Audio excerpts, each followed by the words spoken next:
Hello et bienvenue les amis, salut, c'est Sébastien sur Actualia en YouTube et www.actualia.fr.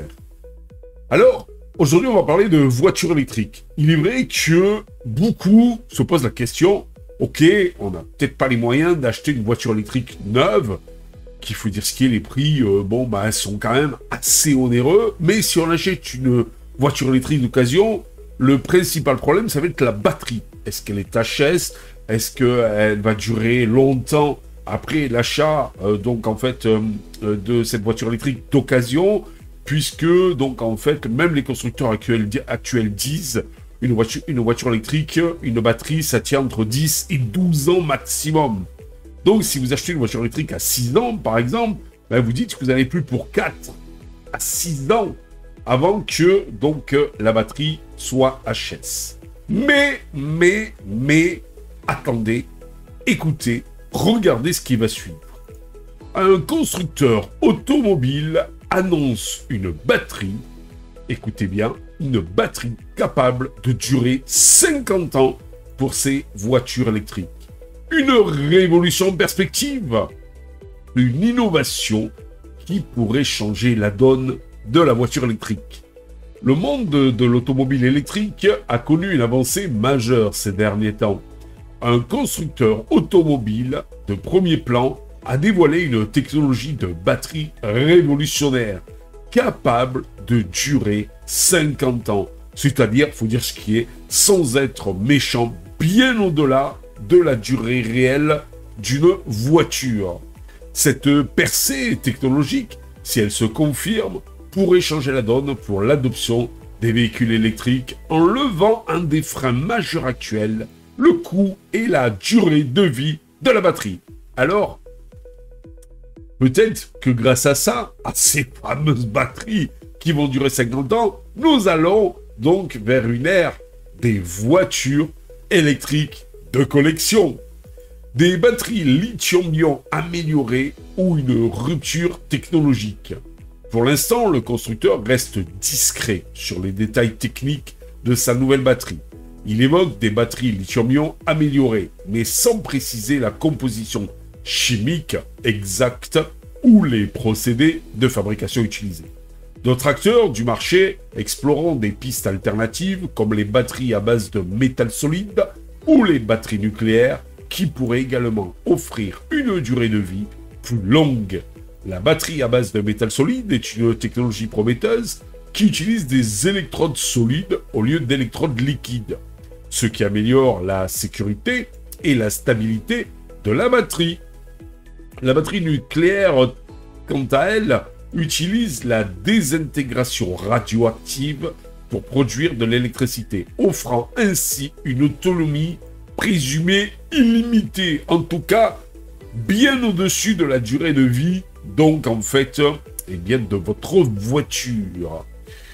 Alors, par contre, une autonomie illimitée pour la batterie nucléaire, ça serait le top. Imaginez-vous, plus de problème pour aller recharger sa voiture, plus de problème pour dire que ça coûte cher, l'électricité, tout ça, il faut trouver une borne de recharge et tout, ça serait terminé. Mais alors, comment l'État va se sucrer sur ce coup-là ? Je pense que l'État, lors par exemple de vos contrôles techniques, vérifierait le nombre de kilomètres que vous avez fait, et là vous aurez une taxe. Voilà, je pense que l'État va taxer si jamais la batterie nucléaire arrivait avec une autonomie illimitée, l'État se sucrerait au kilomètre que vous faites. Plus vous faites de kilomètres, plus vous aurez de taxes. Un petit peu comme le véhicule thermique, parce que plus vous faites de kilomètres, donc plus vous allez à la pompe, et plus vous payez de taxes. Voilà. Des avantages considérables pour les consommateurs et l'environnement. L'impact d'une telle innovation serait immense. Puis aussi, plus de problème de recyclage des batteries. Il faut dire ce qui est, à l'heure actuelle, c'est très fastidieux de pouvoir recycler les batteries. Voilà. Donc, pour les consommateurs, cela signifierait des véhicules, des voitures électriques avec un coût d'utilisation bien plus bas, des recharges beaucoup moins fréquentes, voire plus de recharge du tout, et une durée de vie du véhicule proche de celle d'une voiture d'une voiture thermique, voire même plus importante. Imaginez pouvoir acheter une voiture électrique et rouler avec pendant 50 ans sans avoir à vous soucier de remplacer la batterie. Cela changerait radicalement la donne et l'expérience de la conduite électrique et rendrait cette technologie beaucoup plus accessible au grand public. Sur le plan environnemental, l'impact positif serait également important.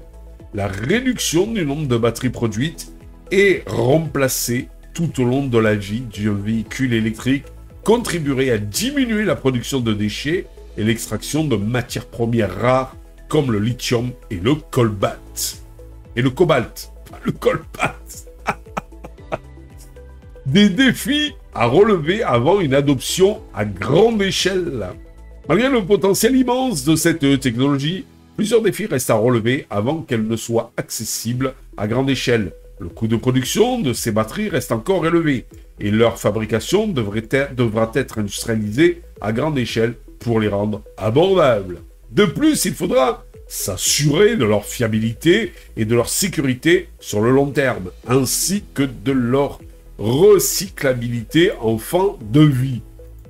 Je peux être méchant, si une batterie n'est pas recyclable après 50 ans, ou celle en nucléaire avec une durée de vie presque illimitée, je dirais que c'est moins problématique que les 10 ans de nos batteries actuelles. Des tests approfondis de surveillance rigoureuse seront donc nécessaires pour garantir que ces batteries répondent aux normes les plus strictes en matière de sécurité et de performance. Espérons que celles-ci ne vont pas exploser, ne vont pas prendre feu, comme celles actuelles sur le marché.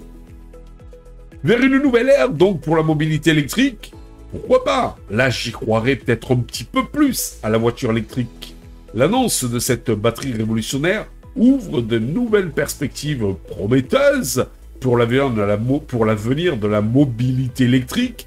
Si les défis techniques et économiques sont surmontés, cette technologie pourrait contribuer à l'adoption massive. Et là, j'y croirais. Et si les prix sont abordables, là, je ferai le pas vers donc des véhicules électriques, les rendant plus accessibles, plus pratiques et plus respectueux de l'environnement. Cette innovation pourrait également avoir un impact important sur l'ensemble du secteur des transports en contribuant à réduire les émissions de gaz à effet de serre et à lutter contre le changement climatique. Bon, ça, permettez-moi d'en être sceptique, de la lutte contre le changement climatique et tout. Mais bon, là, les écolos pourront rien dire. Et même les autres, qui sont peut-être un peu moins écolos. Moi, c'est pas que je sois un peu moins écolo, mais j'y crois pas en la voiture électrique en l'état actuel. Par contre, là, oui, avec ces dernières innovations, je veux pas être méchant, ça serait le top. Il est encore trop tôt pour dire quand cette technologie sera disponible sur le marché, mais elle représente une avancée majeure qui pourrait révolutionner le monde de l'automobile électrique. Et c'est clair. Et c'est clair. Là, oui, ça serait la grande révolution de la mobilité électrique et de la voiture électrique et du transport électrique.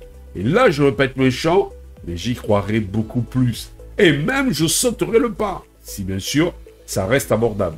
En attendant, d'autres innovations prometteuses sont en cours de développement, comme la recharge rapide par induction ou la technologie de véhicules réseau V2G qui permet aux véhicules électriques de restituer l'électricité au réseau lorsqu'elles ne sont pas utilisées.